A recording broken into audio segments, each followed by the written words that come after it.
Hello बच्चों। आज हम अपनी इस वीडियो में एक नया इंपॉर्टेंट चैप्टर स्टार्ट कर रहे हैं जिसका नाम है इलेक्ट्रिसिटी। काफ़ी इंपॉर्टेंट चैप्टर है, बोर्ड में कई बार इस पे बहुत सारे क्वेश्चंस आते हैं, न्यूमेरिकल्स भी इस पे पूछे जाते हैं और थ्योरेटिकल क्वेश्चंस तो आते ही आते हैं।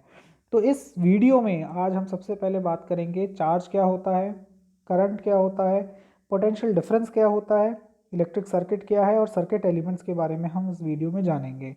तो सबसे पहले अगर हम बात करते हैं इलेक्ट्रिसिटी की, इलेक्ट्रिसिटी कैसे ओरिजिन हुई, तो ये कहता है कि जो इलेक्ट्रिसिटी है उसकी जो ओरिजिन है वो होता है चार्जेस की वजह से। और चार्जेस का ओरिजिन किसकी वजह से होता है? फ्रिक्शन की वजह से। जब दो ऑब्जेक्ट्स को हम आपस में रब करते हैं तो उनकी रबिंग की वजह से क्या होता है? चार्जेस प्रोड्यूस होते हैं।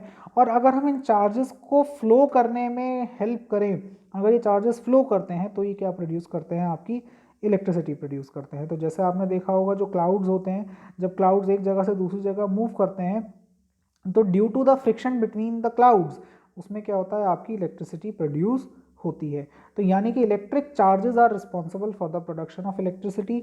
Now we come to what is an electric charge. So electric charge ये कहता है the electric charge is equal to the number of electrons in it. Electric charge का मतलब क्या होता है कि भाई किसी में कितने इलेक्ट्रॉन्स प्रेजेंट हैं, क्योंकि हमको पता है कि एक एटम है उसके अंदर इलेक्ट्रॉन्स और प्रोटॉन्स दोनों पाए जाते हैं और इलेक्ट्रॉन्स और प्रोटॉन्स पे जो चार्ज होता है उनका मैग्नीट्यूड क्या होता है? सेम होता है। तो इसमें हम कहते हैं कि अगर किसी ऑब्जेक्ट पर इलेक्ट्रॉन्स ज़्यादा हैं, मतलब वो अगर वो एटम नहीं है उसके अंदर एक्सेस ऑफ इलेक्ट्रॉन्स अगर आ गए हैं तो यानी कि उसमें इलेक्ट्रॉन्स की वजह से उस पर नेगेटिव चार्ज आ जाएगा।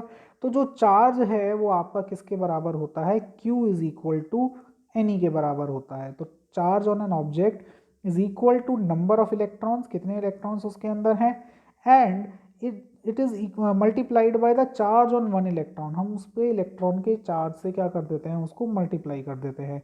तो Q किसके बराबर आ गया? आपका Ne के। और आपको पता होना चाहिए इलेक्ट्रॉन पे चार्ज कितना होता है? 1.6 इंटू 10⁻⁻19 कूलम के बराबर होता है। अगली अगर हम बात करते हैं तो ये कहता है the symbol use for charge is coulomb. Charge का सिंबल क्या होता है? आपका Q होता है।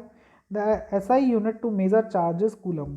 चार्ज का जो सिंबल होता है वो Q होता है और उसकी SI यूनिट क्या होती है? चार्ज की कूलम होती है, जिसको हम किससे डिनोट करते हैं?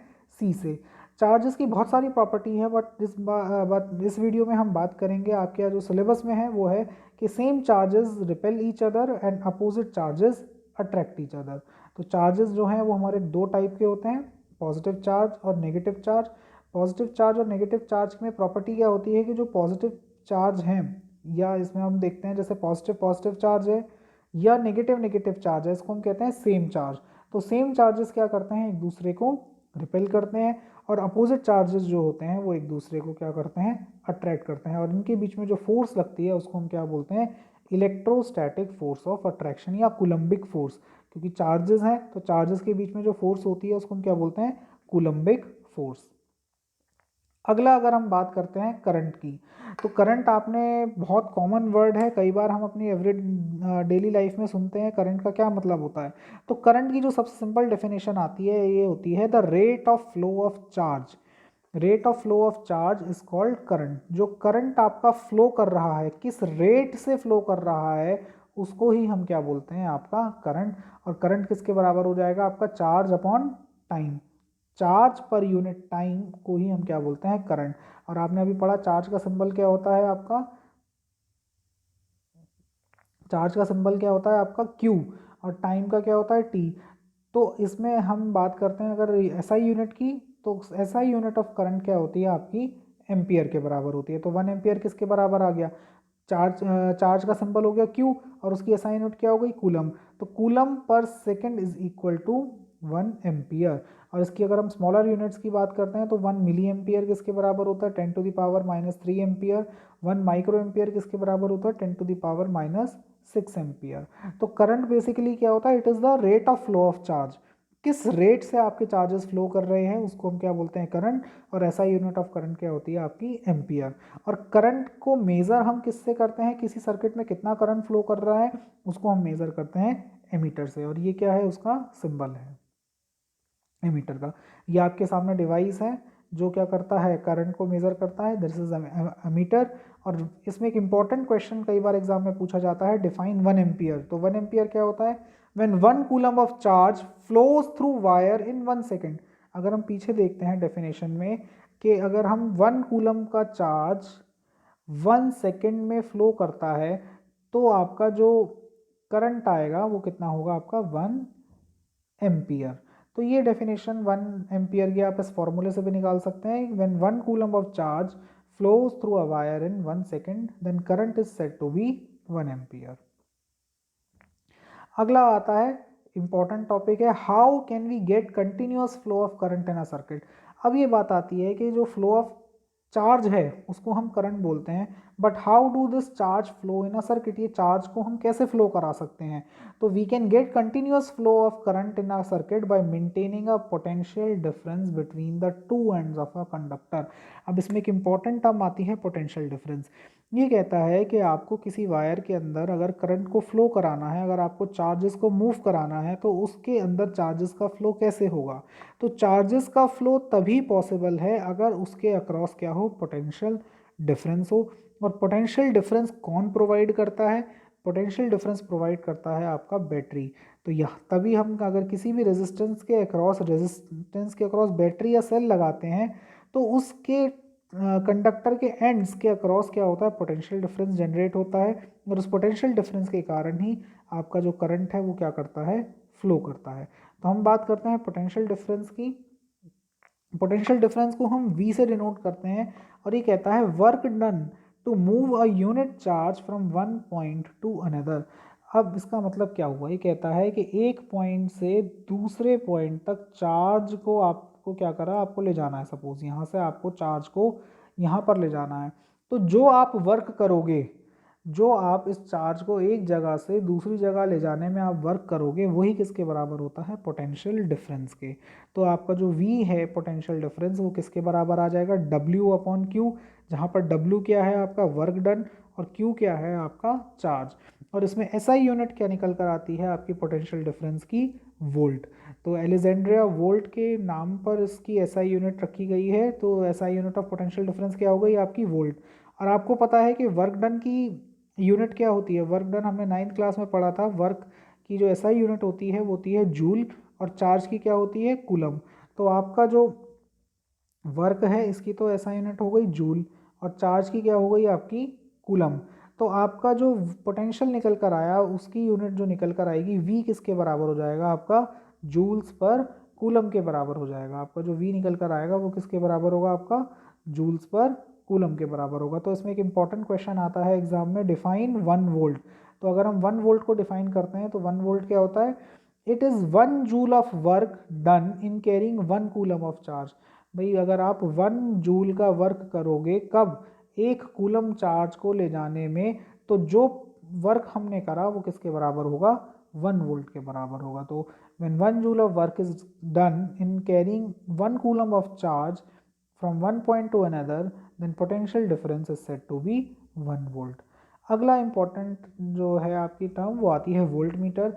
अब मीटर के थ्रू हम क्या मेज़र करते हैं, आपका करंट मेज़र करते हैं, और वोल्ट मीटर से हम क्या मेज़र करते हैं, पोटेंशियल डिफरेंस मेज़र करते हैं। सिंबल है आपका वोल्ट मीटर का। And cell is the simplest device to maintain potential difference. तो कई बार एग्जाम में पूछा जाता है कि how do we maintain potential difference. तो पोटेंशियल डिफरेंस को हम किससे मेंटेन कर सकते हैं, पोटेंशियल डिफरेंस को मेंटेन करते हैं सेल से।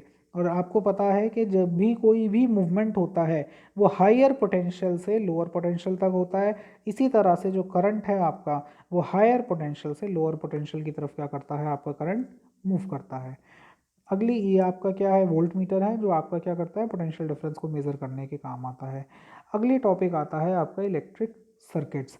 अब इलेक्ट्रिक सर्किट्स क्या होते हैं, a continuous conducting path between the terminals of a source of electric energy and other electrical components along with the electric current flows is called an electric circuit। अब electric circuit क्या हो गया, electric circuit आपका एक continuous path हो गया जिसमें आपके वेरियस इलेक्ट्रिकल इक्विपमेंट्स लगते हैं, जैसे आपका स्विच हो गया, आपका बल्ब हो गया, आपकी बैटरी हो गई।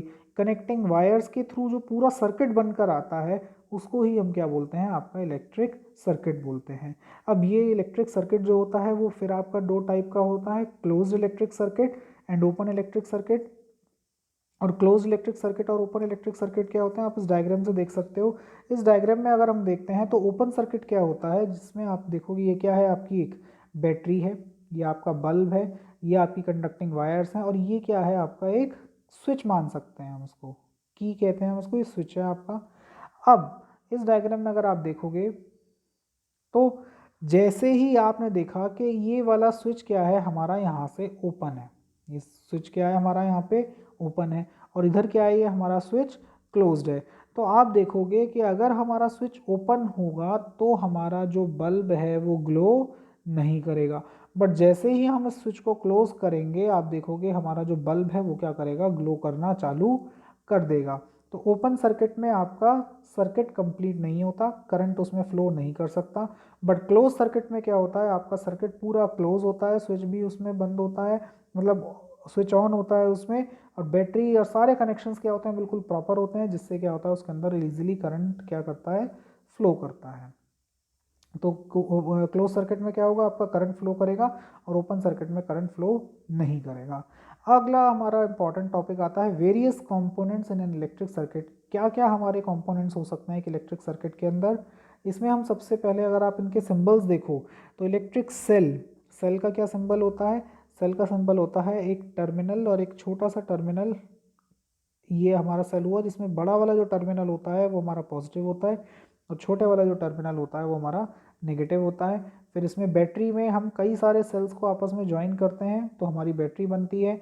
ओपन की, क्लोज की, ओपन की में जब होगा आपका तो कोई करंट फ्लो नहीं करेगा, ओपन सर्किट रहेगा वो, और की जब हमारी क्लोज्ड होगी तो उसमें क्या होगा, हमारा सर्किट में करंट फ्लो करेगा, क्लोज सर्किट होगा। वायर ज्वाइंट होता है, क्रॉसिंग वायर, जब एक वायर के ऊपर दूसरी वायर हमारा क्रॉस करती है। इलेक्ट्रिक बल्ब का ये सिंबल है। रेजिस्टेंस का सिंबल है आपका रियोस्टेट। रियोस्टेट क्या होता है, रियोस्टेट आपका एक डिवाइस होता है विच प्रोवाइड्स वेरिएबल रेजिस्टेंस। जब हम पढ़ेंगे आगे वीडियो में, हम रियोस्टेट का यूज़ करते हैं अलग अलग रेजिस्टेंसेस की वैल्यू को ऑब्टेन करने के लिए। एमीटर के बारे में हम पढ़ चुके हैं, एमीटर का सिंबल होता है ये वोल्ट मीटर का सिंबल है। और एमीटर का क्या काम था, हमने पीछे पढ़ा था, meter is use for measuring current and volt meter is use for measuring the potential difference. Hope आपको ये वीडियो अच्छी लगी हो, आपको समझ में आया हो। नेक्स्ट वीडियो में हम बात करेंगे आपकी रेजिस्टेंसेस के बारे में, ओम्स लॉ के बारे में। तब तक आप इस वीडियो को देखें और थैंक यू।